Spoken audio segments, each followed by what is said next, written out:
Why, hello there. So, this week we're going to talk about the iconic Silent Hill franchise being brought to Dead by Daylight and the changes that the killer that was brought from that franchise was given. Now, the obvious killer to bring from the Silent Hill franchise is the main antagonist of the entire franchise that everyone knows and loves, who is actually only in one game and was only in that game for like 5 minutes. Huh. Anyways, apart from that, let's talk about some of the change, or how Pyramid Head was before these changes, and then we'll go into the changes and a little bit of history behind them. So when Pyramid Head was originally introduced into Dead by Daylight, they didn't really get any changes from their PTB to live. The biggest thing was the ability to basically go from having the knife in the ground to instantly being able to M1, similar to old Deathslinger. This is probably the biggest change that has ever happened to this character, and it was a good change because it just led to impossible situations for both sides, basically, where if you zone them off of a window, you could immediately go into an M1 and there was nothing anyone could do about it. But the original version of Pyramid Head had a lot of issues, mostly down to their add-ons, as a lot of Pyramid Head's original add-ons were all centered around the trails, not around the M2 or the cages, which meant that the only ones you ever wanted to run were the ranged ones. Particularly two, Burning Man painting, which is really funny for those that know about that, and me talking about it here in a minute, I'm sure. And that was really all you wanted to do. So when the Walking Dead patch happened, for some reason, Behavior decided it was a good time to throw in some Pyramid Head changes. Now, it's hard to call this a rework, because nothing fundamentally changed about the character. He still plays exactly how he used to. His power wasn't given any new additions, there wasn't really anything there to be considered a rework. And it wasn't really quality of life changes either, because a lot of these were substantial changes to how he works. Just not in the sense of changing how the power fundamentally works. So I'd like to consider this an update, and so does Behavior according to their website. So that's what we're going to consider this. It was an update. That's really all it was. It was just a killer update. The closest I can think of, too, is what they did to Deathslinger, who I did bring up earlier, when he got his changes a few years ago. Because none of those changes fundamentally changed how the character worked. They were just basically buffs and nerfs to certain aspects of the kit, and then changes to the add-ons, which is exactly what they did to Pyramid Head here. So I'm going to do the boring thing and go through every single change that they did, except all the add-ons. We're not going through all the add-ons, but we're going to go through every single change that they did to Pyramid Head. They increased the range of punishment of the damned from 8 meters to 10. Now, this is really nice because this basically compensates for his requirement for bringing the ranged add-ons, which, to be fair, was not necessarily because the range ones were the best. It was because the other ones were just that bad. So, yeah, but either way, very good change. 10 meters is just, it's more consistent in a lot of situations. And it also means a lot of his newer add-ons don't really detriment him too much, as you'll go basically back to the old range. Increases the maximum rights of judgment duration to 10 seconds was 5. This basically doubles how long you can trail for and have your knife out for. I'm going to get a little bit more into this later, but just know that being able to put more trails down is always a good thing, and it definitely feeds more into his overall playstyle of being the guy who cages people instead of hooking them. Increased rights of judgment's lifetime by 90 seconds was 75, so basically the trails just stay on the ground longer. Same thing I just said, it's just a nice quality of life thing, honestly. Decreased the rights of judgment movement speed to 4.2 meters a second was 4.4. So you move a little bit slower when your knife is in the ground now. Now, this doesn't completely kill your zoning. As people know, the survivors move at 4.0 meters a second. So you're still moving faster than them. You still will catch up. And the fact that you can trail for longer means that you can zone for longer. So if you're in a dead zone, you're almost guaranteeing a hit. This was substantially done, in my opinion, because of the increased duration of the trails. Now, whether or not this was a good or a bad trade-off is really up to personal preference. Personally, I think it's better. I would rather be able to have more options and opportunities to use my trails in my M2 than move faster and use them less often. So I think it was definitely a good thing. And here's a change that a lot of people don't talk about that I have definitely noticed. The inputs for Rights of Judgment, Punishment of the Damned, and sending a survivor to a cage can now be held, starting the action as soon as it becomes available. What this basically means is that you get a bit of an input buffer. You don't have to press the button at the specific time. You can just hold the button down. This is something similar they're doing to Springtrap with his axe grabs, is you can just hold the button down instead of having to tap it at the perfect time. It's just a nice little, this is an actual quality of life change. It's just a nice little thing that just makes the character feel a little bit more smoother. Now, this next one I have to kind of preface because it's changed over time since it's been added. But survivors who are rescued from the cage gain a 10% haste and endurance for 10 seconds. Now, these numbers have been adjusted, and basically what you need to know about this is whatever the current base borrowed time effect is, survivors now get it when coming out of a cage. A lot of people freaked out over this change because they thought it was going to kill his tunneling. As someone who's been playing him a lot, let me just say that he's still probably the best tunneler in the game. While yes, you do still have to deal with this, you don't have to deal with Decisive Strike, Dead Hard, Off the Record, or anything else that they get from being unhooked. Just this, just 10 to 15 seconds of borrow time, and that's all you have to deal with, which can get them to another loop sometimes, yes, but oftentimes with Pyramid Head, you're kind of working your way over there anyways once the uncage happens, so it's not like the full duration of it is even going to affect you. But good quality of life, and honestly, from the survivor perspective, this just makes more sense and just makes it more consistent across the board. Why don't you get this from being uncaged versus being unhooked is kind of weird, at least for this in particular. Now, apart from all of those changes, the big thing that changed here, in my opinion, wasn't even that. It was his add-ons. Pyramid Head's add-ons were significantly changed. All of them reworked into something completely different. There's a couple in here that are almost identical, but they've been kind of moved around, the rarities and what they do. But the big thing to note here is a lot of them deal with the M2, the actual attacking power. And that is a huge thing, and part of the reason why Pyramid Head's old add-ons were as bad, quote-unquote, as they were, is because they focused on the trails too much. Ironically, they buffed the trails, so you would think they would have some more that do enhance the trails. There are some in here that do affect the trails. The most notable is probably Mannequin Foot, as it gives them exhaustion if they land on a trail. But there's some other more interesting ones in here too, like Scarlet Egg, making it so survivors leave trails when they run if they're tormented. Things like Seal of Metatron that are just arguably meta, but it can be debated. But just a really fun, unique add-on, and something I would like to see on other killers. It's really cool. And obviously Obsidian Goblet, making him be able to deal with pallets a little bit better, even though he doesn't really need that. But it's still a nice option to have. Even things that just manipulate the range, and not in just the boring way of just increasing the range. They just make it so the range is narrower but longer, or vice versa. Or Wax Doll that increases the range only slightly but with no downside. Overall, while I don't think all of his add-ons are winners, as I've made videos on every single one of them, I do think that they did a very good job of diversifying. He has a lot of options here. Some are clearly better than others, but there's none in here that are demonstrably better, with one exception of Cinderella's Music Box, but that's a topic for another video. But none of them are demonstrably better other than that. So, like, there's still options here. You can see different Pyramid Heads running different things depending on preference.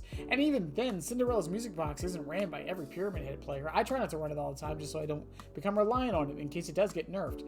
And one funny thing that I'm going to bring this back is Burning Man painting, because it went from probably his best add-on to his worst add-on. I don't know if they did that on purpose or not, but if they did, that's kind of funny. Now, with all that being said, this does bring a couple of questions up. One, how strong is he after the changes? And two, why does everyone kind of forget about this character? Well, for one, Pyramid Head isn't very easy to use. Now, this isn't me bloating my ego on I play a really hard character. It's just true. Honestly speaking, I hated playing this character until about 10 hours in. Like 10 hours on Behavior's website playtime, like in a match. It took me that long to feel like I was even close to being decent with this character to where he was actually kind of fun. On top of that, flicks and prediction shots are not always the easiest. He doesn't synergize with a lot of perks. There's a lot of things going against playing this character that just kind of make him difficult for people to really want to play or be interested in. But the other thing, and this is probably the biggest thing, Pyramid Head's rework, update, whatever you want to call it, kind of got overshadowed by the Walking Dead patch being absolutely terrible for the game. I know I'm a bit of a contrarian on some things with this game, like the anti-tunnel patch and such, but even I can agree that the Walking Dead patch is one of the worst things to ever happen to this game. It was just that bad. But Pyramid Head's changes were on that patch. Therefore, it got overshadowed by all the hate towards the bad stuff, and the Streetwise bug, and Jim Bean, and all of these other things happening at the time. So not really, I was about to say not really Behavior's fault, but not really Pyramid Head's fault for that being as bad as it was. So the other question here is, what about his strength? Now, before these changes, he was often considered A tier. Now, this has been debated a lot, and the reason why Pyramid Head is often considered A tier, even before these changes, was because he has a really good anti-loop, he ignores a lot of perks, and his chases can be very, very fast if you know what you're doing. However, he does lack one thing a lot of the A tiers do, and that is map mobility, even map pressure. He doesn't really have either of those going for him.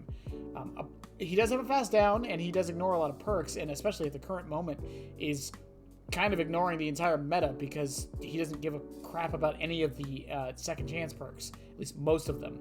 So like he kind of benefits from that. After these changes, has his strength really gone up or down or anything like that?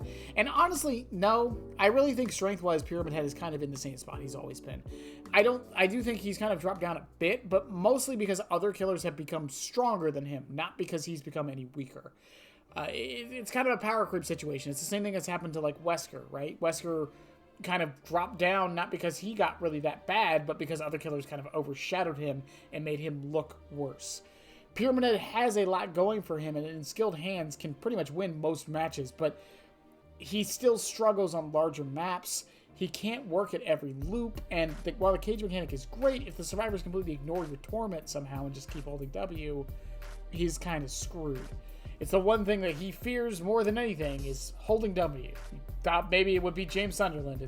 Nope, it's holding W, dropping a pallet, and just leaving. But even then, a lot of his new add-on changes and some other changes to the game have made it so he has ways around this a bit.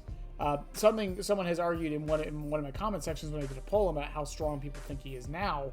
Most people said B tier, by the way. To be fair to those people, I'm assuming they mean high B tier, so don't get your panties too much in the rustle there.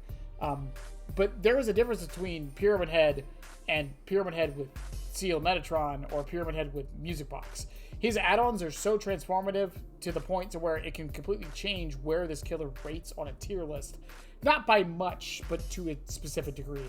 I think a Pyramid Head running Seal of Metatron and Cinderella's Music Box, or a Pyramid Head running Black Strap and Cinderella's Music Box, those are two completely different killers that excel at two completely different things that have two completely different placements, in my opinion. I don't think we should definitely go for the more middle ground there, is what we should be doing, not the, well, this one's good in this one's good in that, so the neither of them are actually good at anything. I genuinely think Pyramid Head is in an okay spot now, and does he need any more changes after this update? After playing him for as long as I have, the only changes I can genuinely think are two of them. One is, honestly, and I hate doing this, we should just make Cinderella's box. It should just be base kit.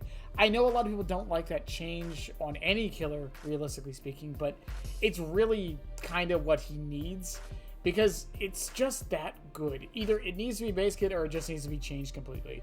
I wouldn't mind if it wasn't base kit and we just kept it how it is and just changed the add-on to something else. But I think because of the people who enjoy this add-on, we should just make it base kit and then just change the add-on to something else. I don't think we should half and half it like we did with Springtrap or anything like that. I think we should genuinely just make Cinderella's Music Box base kit and move on with our lives. The second change is a more experimental change. So a little while ago, I want to say about 2 or 3 years ago, I don't know exactly when they did it, Behavior experimented with Pyramid Head on the PTB by making it so his M2 would instantly inflict torment. Now, this was a terrible idea. I'm glad they tested it, but it was a terrible idea because it meant that there was no need for trails, really. You just landed your M2. Your trails were just kind of superficial. And it also meant that no matter what, the survivors were getting tormented. There was no counterplay to it. They couldn't run away or anything like that. Now, I don't think this idea was bad necessarily on paper. The idea was sound, as are most things that Behavior does. The idea was sound. But how they went through with it was terrible. Here is my suggestion on how we do this without it being completely terrible and kind of just a bad change overall. The last 10% of the M2 torments people. Now that would be the very last tier. Now the way it currently is, with it being 10 meters, means that the last meter of the M2 inflicts torment. Now, why do I want this change? There's a few reasons. One, it encourages longer range shots and rewards it. So if you're going for longer range shots, you actually are able to land them, you get rewarded by tormenting them. Which also means that survivors that try to flare at a lot of loops to avoid the trails and getting tormented have to be wary of the M2 landing it if they are at the max range. It means it can also be manipulated by other add-ons such as Blackstrap and Lead Ring, because both of those add-ons manipulate what the range is. Now, you can argue this is a bit of a bad thing because it means that Pyramid Head can manipulate it in a way that he's guaranteed to always get tormented, but at that point I think he's being rewarded for how well he's able to predict and aim his shots. You could also make this an add-on. Maybe you could swap this for Goblet, or maybe even, I don't know, Burning Man Painting. The add-on's kind of terrible right now. I think it's too good to be where Burning Man Painting is as rarity-wise, but there's options there, I feel. You could probably turn Burning Man Painting into what Sect Painting does, and then make Sect Painting what I'm suggesting now. But I also don't think it's good enough to be an add-on, so that's a different discussion for there. But honestly, other than those two things, I think he's perfectly fine. I don't think we really need to adjust this killer. I think he is a killer that is good in the right hands, bad in the wrong hands, and just middle of the road in most people's hands. And I think that's perfectly okay for a killer to be in that spot. In any case, let me know what you guys think of Pyramid Head's changes and where he lands now. I know certainly I'm loving him. I thought I was going to hate these 100 hours, and so far we're at above 60, and I'm pretty much having a lot of fun with this character. He counters a lot of things in this game just by existing, and that's just really fun to me. But I love you guys as always. Have a good one. Bye.